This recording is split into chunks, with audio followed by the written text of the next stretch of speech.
Going to be something very difficult at times to discuss with yourselves, but I'm going to be as open and as honest as I can be. I'm going to do an ADHD questionnaire on me, okay? So I'm just going to jump straight into it. How did I know that I had ADHD? Going back a number of years ago, I was at a very low point in my life. I was suicidal. I was in a position that I don't think anyone could potentially help me at the time. I somehow got out of that awful situation that I was in. Sleeping in my car, I had a house to live in, sleeping in my car. It was bad. I was in a bad place, a very, very bad place, and I don't wish that on anyone. But please, if you're ever feeling that, please reach out to this page, okay? I'm no professional, but you know your first port of call is always emergency services, yeah? They're there to help you, okay? And there's a critical team, I'm sure, local to yourselves, okay? However, so I then got referred on to counselling, and through the series of counselling sessions I had, I must admit, the second one I missed, the first one I was late for. It's beginning to get a story of ADHD here. On the third one, the lady said to me, look, I'm going to stop you, Mark. You need to go back to your doctor. Why is that? You've definitely got traits of what I can see of ADHD. Now, I can't diagnose you, I can't advise you, but I'm recommending that you do go back to your doctor and go down that approach. So later, the lady explained to me that her sister had very similar traits to what I had, symptoms, the way we were talking, the way I was coming across, blah, blah, blah. So I thank this lady because I don't know where I would be today. So I actually got diagnosed 2 years ago. Why so late in my life? Well, I had no idea. I just literally thought it was the norm to be the way I was acting, what I was doing, just being me. I had no idea that it wasn't the way that someone should act, should be. Yes, it's me, but I had no idea that I was totally different to a lot of people and my brain was acting in a different way. I just thought it was normal. And when I'm reflecting back now and coming back on everything that I've been learning, been taught, been with the support, the professional support, blah, blah, I'm getting a more understanding of the way I've acted, the way I've been. Some good stuff, some bad stuff, some low stuff, some amazing stuff. I'm going to take you on that journey as you go through. So let's continue with the questions. But what symptoms did I actually have? Well, can you believe it? If you Google ADHD now and look at all the symptoms, I'm not on about the main symptoms now, I'm on about all the symptoms. My psychiatrist said, Mark, you virtually have every single symptom. Like, what? She said, Mark, you've got combined severe ADHD. Okay, so she explained about it, and it was like, what? Now, my next point was, you're going to fix me, psychiatrist. Yeah, you're going to fix me. You're going to help me. Is she going to fix me? Are they going to fix me? Will a psychiatrist fix you? Will he fix me? Big question. I thought, yes, they would. And it would be just a simple process of medication. You go on medication, on a prescription, and you get basically fixed. I'm not about just one pill and you're fixed. I'm on about a series over time. It would improve and you get better and you'd be back to normality. Well, guess what? Unfortunately, everyone, I'm sorry to say this. If you're thinking that, that's exactly what I was thinking. It's not going to happen. It's not going to happen. You need to work with them, with yourself, and train yourself. And I'll go on to that in other videos, okay? But was I so wrong? And that today now is still eating up away from me because I just thought I'd be fixed. After all that time, that process. How long were you waiting for in that process, Mark? Well, great question. Now, I was waiting for a year and a quarter. The actual waiting list at the time, where I was going through the process in north of Cardiff, guess what? It was 2.5 years. 2.5 years, I got seen by a psychiatrist in a year and a quarter. Now, I'm going to produce a video later on, which you'll see, hopefully, relating to how I got seen so quickly and the process I went to get to there. What symptoms did you have?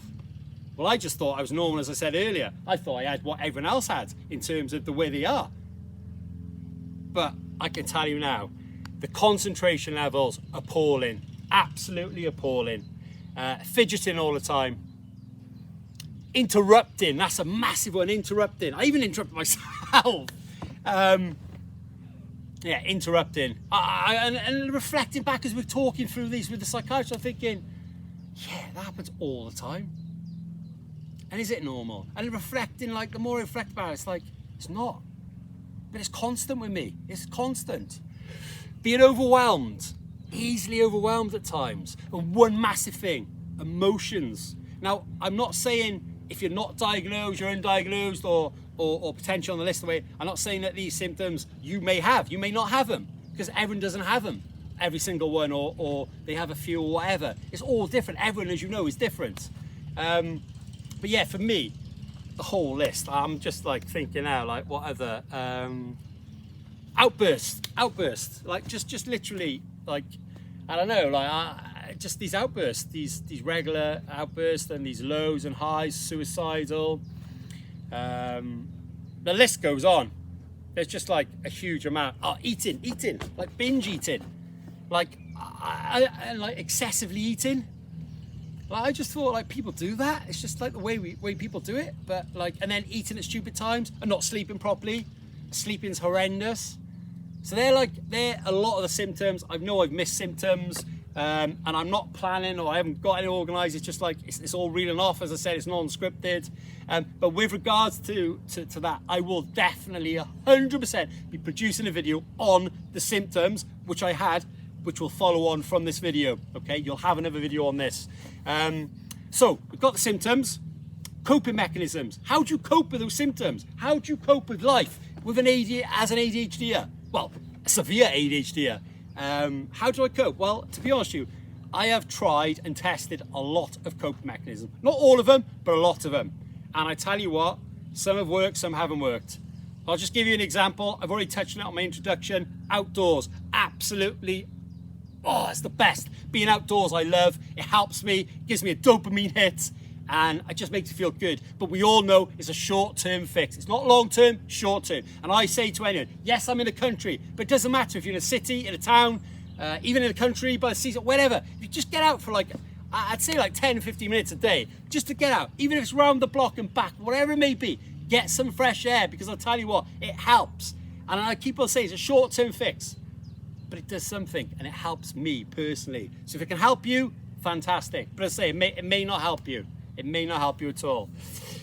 What else do I need to tell you? What other questions shall we mention? This is all like reeling off, okay? So, oh yeah, if I could have one wish, right? One wish for my ADHD, what would it be? To be diagnosed as a child. 100% to be diagnosed as a child. Why? Well, why not? Because if I knew that I was diagnosed as a child, the professional support throughout now my lifestyle and all my different stages in life, I would have been in a different position to where I have been over the years and what I am today.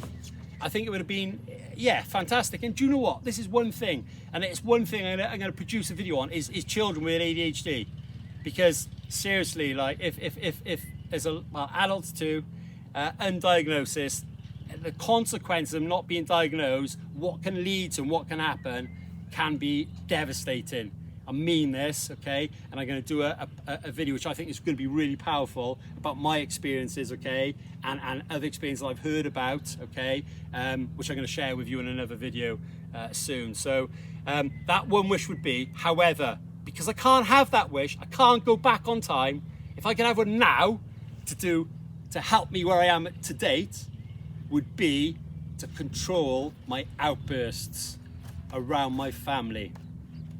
Look, I'm going to be totally 100% honest throughout my videos, throughout my journey. I am living with severe ADHD, okay? Day to day can be, at times, a huge struggle.